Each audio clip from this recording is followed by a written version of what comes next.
nacido en Brasil en 1921, conceptualizó e impulsó un nuevo tipo de vínculo pedagógico.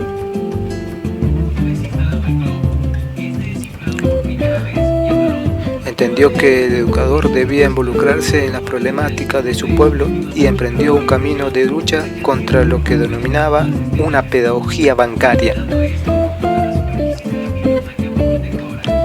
Pedagogo, escritor, político y pensador, Paulo Freire concibió la educación como una acción política capaz de liberar a los oprimidos.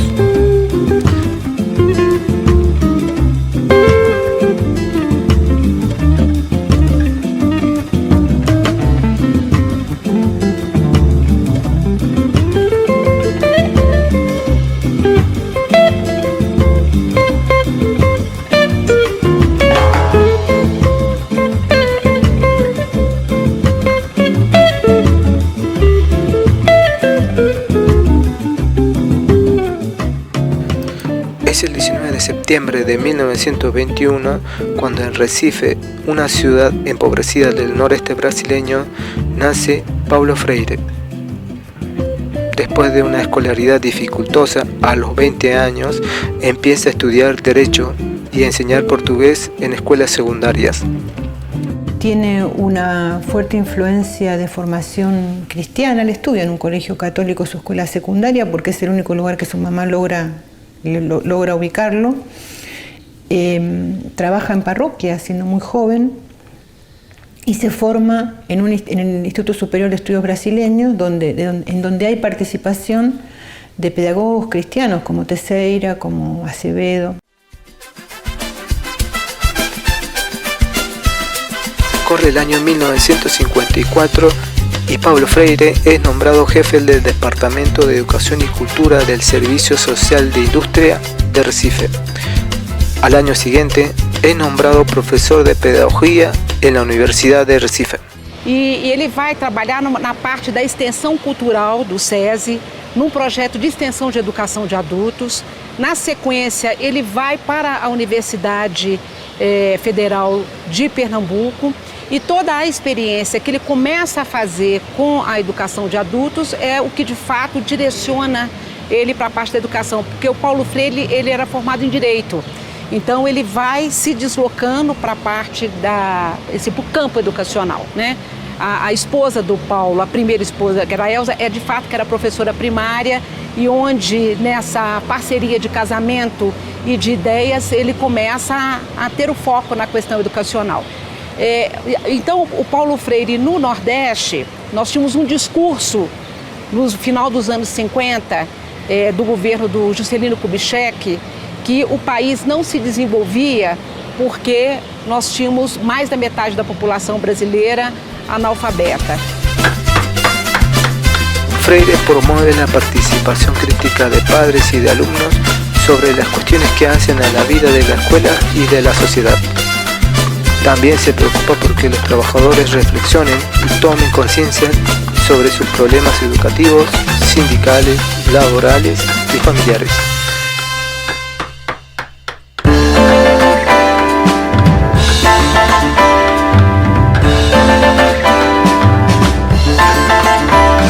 La Iglesia latinoamericana vive, a partir de la década de los 50, tiempos de fuerte militancia y compromiso con la lucha populares. En Brasil comienza un movimiento de comunidades eclesiales de base que crece incesantemente en la década siguiente y frente al cual Freire asumirá un fuerte compromiso. Es el año 1960, Paulo Freire funda el movimiento de cultura popular, donde amplía su concepción sobre la alfabetización y educación de adultos. Os agregados, que é o próprio desenvolvimento dessa metodologia, né, de alfabetizar, que está articulado com toda uma reflexão local, né, da cultura das pessoas e a cultura de uma certa comunidade e a partir de um processo de reflexão você vai pensando algumas palavras deste contexto e essas palavras que vão se transformar em palavras geradoras, elas vão se constituir como esse elemento né, um elemento significativo de você desenvolver o processo de alfabetização. Tanto é que assim, o Paulo Freire ele é muito reduzido, né? Eles tomam o Paulo Freire apenas como um método que seria um método rápido de alfabetizar em 2, 3 meses as pessoas. O método é muito mais do que juntar sílabas, ele é muito mais um processo de conscientização, né, da sua condição numa determinada sociedade e, é claro, ele também quer ensinar as pessoas a se apoderar da leitura e da escrita como uma arma política também no cenário, né, de luta e de processos de democratização e cidadania. Freire confirma que los trabajadores se interesan por las cuestiones políticas cuando se refiere directamente a sus problemáticas y necesidades.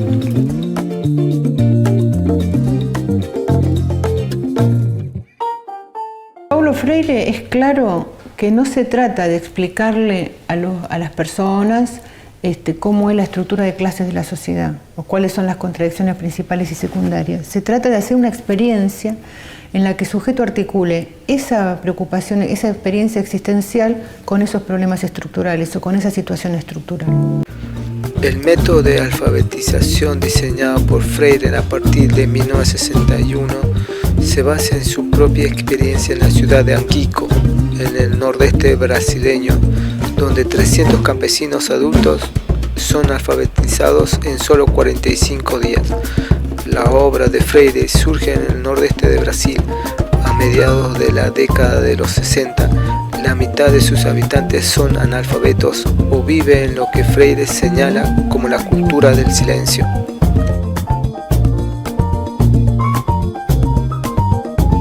Mas a mais conhecida é uma experiência que ele realiza no interior do Rio Grande do Norte, que é um estado próximo ao seu estado natal, a Pernambuco.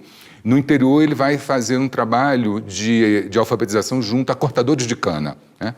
E é um trabalho onde ele vai ali testar alguns princípios daquilo que nós vamos conhecer posteriormente como a pedagogia do Paulo Freire, né?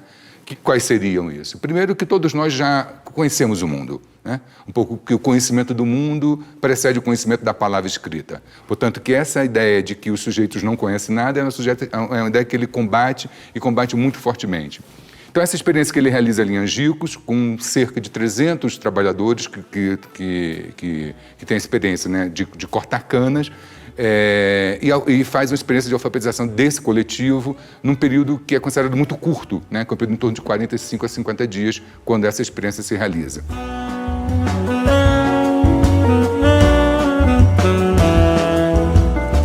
Para Freire, el universo vocabular es el conjunto de palabras con que los sujetos interpretan el mundo y contienen los temas y problemas que son significativos para los educandos. Freire sostiene que el educador debe involucrarse en los procesos históricos de los sectores populares, observando cuáles son sus universos de vocabulario. Considera que en una estructura de dominación, el lenguaje y la experiencia están alineados. La manera de hablar y pensar el mundo constituye un reflejo del pensamiento y del lenguaje propio de las sociedades dominantes. Ele desenvolve, formula e elabora junto com a equipe um plano nacional de combate ao analfabetismo, que pressupunha a criação, no Brasil é um plano extremamente ousado, da criação de 20 mil núcleos, né, de alfabetização, que ele chamava Círculos de Cultura. Isso, na concepção do Paulo Freire, é uma questão muito importante, porque ele não desagrega, ele não separa, né, a ideia da aprendizagem do mundo da leitura e da escrita do universo cultural.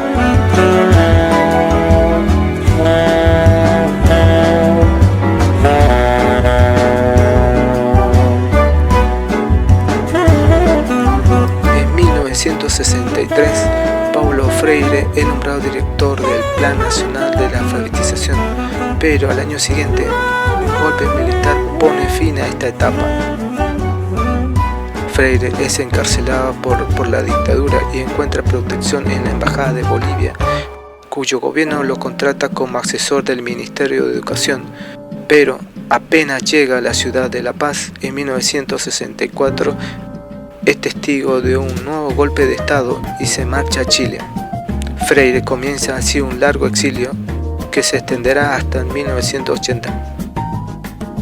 La experiencia del exilio es muy fuerte en Freire. Él en algún momento en varios momentos lo manifiesta, y de hecho el primer exilio, que es el exilio chileno, en Chile hay una gran concentración de intelectuales, se está armando el gobierno de la Unidad Popular. Permanece en Chile durante más de 4 años, donde trabaja en el Instituto de Capacitación e Investigación de la Reforma Agraria y en la Oficina Gubernamental Especial de Educación de Adultos. También la experiencia del exilio que continúa en Ginebra y lo vincula desde ahí con varias experiencias de los movimientos revolucionarios africanos, lo pone en contacto con un pensamiento muy potente. Uno de los más fuertes que a él lo impacta mucho es el de Amílcar Cabral, el dirigente de la Revolución Guinense, uno de los intelectuales más importantes. En 1967, Freire viaja a Estados Unidos como conferenciante de diversas universidades y trabaja como profesor de invitado de la Universidad de Harvard.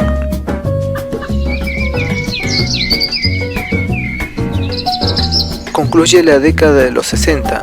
Paulo Freire publica el libro Extensión o Comunicación.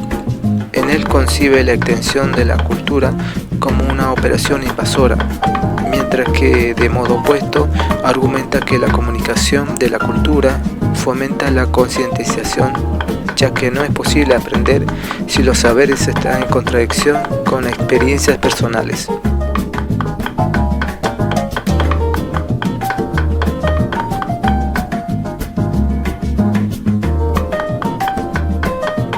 Cuando Freire discute eso y escribe un texto que en Chile está discutiendo con el pensamiento hegemónico en ese momento y poniendo en tela de juicio no solamente un modelo abstracto educativo, sino una práctica político-pedagógica concreta. Paulo Freire afirma que el educador que no conoce el mundo del campesino no puede establecer un vínculo pedagógico con él, ni mucho menos tratar de cambiar su actitud. Enarbola su experiencia educativa en principios que fomentan la práctica de la libertad, práctica que se aleja de un simple apoyo técnico y pone en el esfuerzo de intentar de descifrarse a sí mismo y a los demás. Paralelamente diferente. Hola, buen día. Hola, buen día, ¿cómo estás?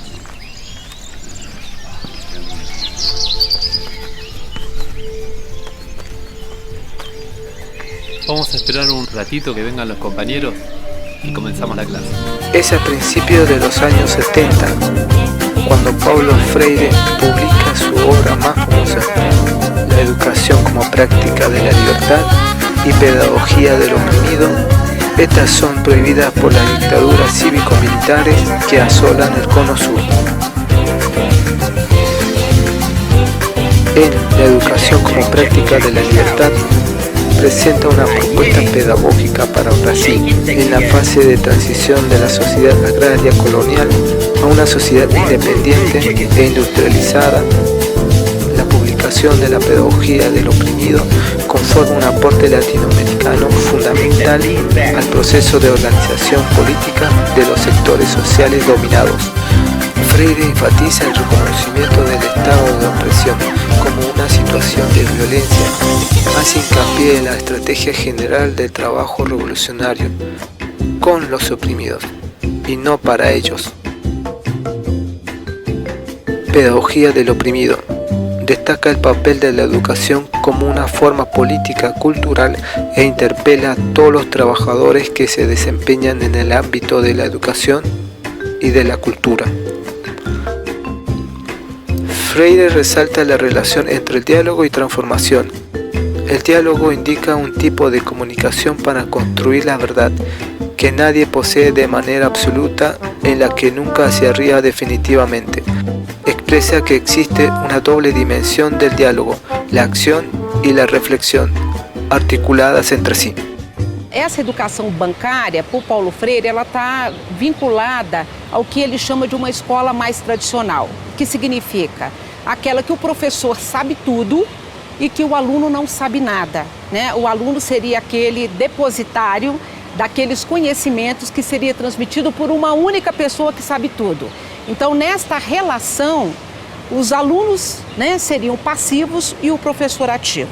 Então, quer dizer, o que o Paulo Freire ele vai propor é que a gente se educa, né, ao mesmo tempo que é educado. Então, quer dizer, nesse sentido, o que faz a contraposição é que o professor ele tem que ter a capacidade de, conhecendo este universo cultural, histórico, linguístico dos alunos, ele poder organizar essas ideias e esses conhecimentos de uma forma sistematizada, ele aí criar todos os processos para que esse processo aí, no caso de alfabetização, ele se dê, ele aconteça. Leonor, ¿cuántas sílabas tiene sembrado? 3 sílabas. Freire opone en su propuesta conocida como educación dialógica a lo que llama educación bancaria. La educación dialógica busca establecer una relación igualitaria entre educador y educando, en la que ambas partes se enseñan y aprenden, ya que nadie sabe todo y nadie lo ignora todo. Soraya, árboles. 3 sílabas. Bien. Néstor, cansancio. 3 sílabas tiene. Muy bien. Es el año 1970. Paulo Freire se traslada a Ginebra, Suiza, donde es convocada para asesorar en los programas de educación del Consejo Mundial de Iglesias. Entre los años 1975 y 1980, trabajó en Santo Tomé y Príncipe, Mozambique, Angola, Nicaragua, lugares donde se posiciona como un militante comprometido con la liberación de los pueblos oprimidos. En marzo de 1980, Freire emprende su regreso definitivo a Brasil. No retorno ao Brasil, ele vai também ocupar postos no magistério. Ele vai trabalhar em 2 universidades de São Paulo, a Universidade Estadual de Campinas e a PUC de São Paulo. Essa estadia na PUC, ela merece um certo destaque, porque a PUC foi um dos polos, né, de resistência no campo universitário que acolheu muito dos perseguidos pelo regime militar. E ela abrigou muito daqueles que tinham passado pela experiência do exílio, e aí acho que ajuda a compreender um pouco a presença de Paulo Freire e a presença de vários intelectuais que vão trabalhar na PUC São Paulo e vão ajudar a organizar o campo da reflexão na educação com a criação, na verdade não a criação, mas com assim, a revigoração dos programas de pós-graduação no interior dessa universidade brasileira. El Partido de los Trabajadores gana las elecciones municipales en San Pablo en 1988 y Freire asume como secretario de Educación. Su política se centra en 4 objetivos principales: ampliar el acceso a permanencia de los sectores populares a la educación pública, democratizar el poder pedagógico para que todos se vinculen en una planificación autogestionada, fomentar la construcción colectiva interdisciplinaria y la formación permanente del personal docente y contribuir a la eliminación definitiva del analfabetismo. Y el otro elemento que no quiero dejar de mencionar es la dificultad que tuvo Freire para esa gestión. Era Paulo Freire. Venía con un enorme prestigio internacional, con un enorme apoyo político. Él es uno de los fundadores del Partido de los Trabajadores, estamos hablando en 80. Llega con un enorme apoyo y tiene muchas dificultades para implementar transformaciones en el sistema escolar. Paulo Freire se encuentra en una situación paradójica. Crítico de la educación promovida por el Estado, es ahora funcionario público. Acepta el cargo convencido de que es una oportunidad para modificar los problemas estructurales de la enseñanza, pero la presión ejercida desde la burguesía paulista, la oposición política y la prensa escrita los lleva a renunciar a su cargo y continuar trabajando desde otros espacios. Entonces hay que ver ahí cómo funcionaron los diferentes actores, las familias, los partidos, los sindicatos, los diferentes componentes del frente, porque no es que gana el PT, gana un frente en las elecciones en San Pablo. Entonces me parece que toda esa complejidad, por lo menos para alertarnos de que no es fácil cambiar el sistema escolar. Si Paulo Freire no pudo, bueno, ¿cómo habría que hacerlo?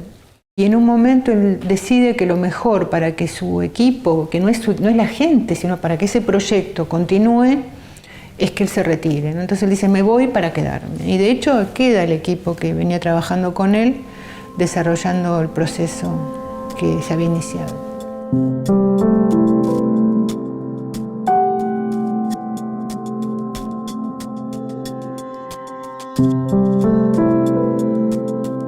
El 2 de mayo de 1997, a los 75 años, Paulo Freire muere en la ciudad de San Pablo.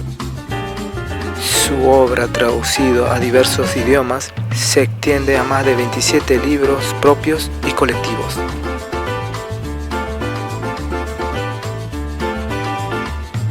En algún momento Freire, en varios momentos, manifiesta que él está preocupado con convertirse en un mito. Y en algún momento que relata una experiencia un poco frustrante, donde la gente se va de una entrevista, es una situación complicada, dice, contento, he vencido mi propio mito y estoy contento con ello. Y junto con eso, hay una movilidad en la biografía de Freire. Si uno lo toma de manera rígida, puede decir, bueno, se transformó, porque el Freire, que en Pedagogía del Oprimido o en Educación como Práctica para la Libertad, no encontrar la palabra escuela, no encontrar la palabra profesor, termina siendo secretario de Educación del municipio de San Pablo. Entonces hay ahí un cambio importante. A mí me parece que esas transformaciones que Freire hace en las coyunturas son justamente en función de mantener la coherencia, que no es mantener la rigidez, sino ser capaz de mantener principios que se articulan de modo distinto em cada coyuntura. Então, me parece que esses princípios gerais que estão presentes nessa ampla obra do Paulo Freire, eles ainda são necessários, né, porque o nosso mundo continua desigual, o nosso mundo continua estratificado, e esse compromisso com a liberdade, a luta contra as exclusões, me parece que ainda são bandeiras que foram abraçadas pelo Paulo Freire, que ainda são bandeiras do nosso presente, portanto, a leitura e a releitura da obra do Paulo Freire pode nos inspirar, pode nos nutrir, pode fertilizar as lutas do nosso presente. Eu nunca tinha pensado nisso, mas agora que você me desafia, e talvez a minha resposta seja pouco humilde. Talvez seja, eu acho que não. Eu gostaria de ser lembrado como um sujeito que amou profundamente o mundo e as pessoas, os bichos, as árvores, as águas, a vida. Freire revolucionó el glosario de conceptos pedagógicos, produjo un giro radical en el modo en que entendemos los procesos educativos. Una educación que es acción y reflexión en cada paso, en cada huella que él mismo llevó adelante en su práctica, una lucha comprometida por las escuelas públicas popular, por la alfabetización, por la igualdad y la liberación de los sectores oprimidos. Paulo Freire sigue dialogando con nosotros a la hora de pensar, accionar sobre la educación y la identidad latinoamericana.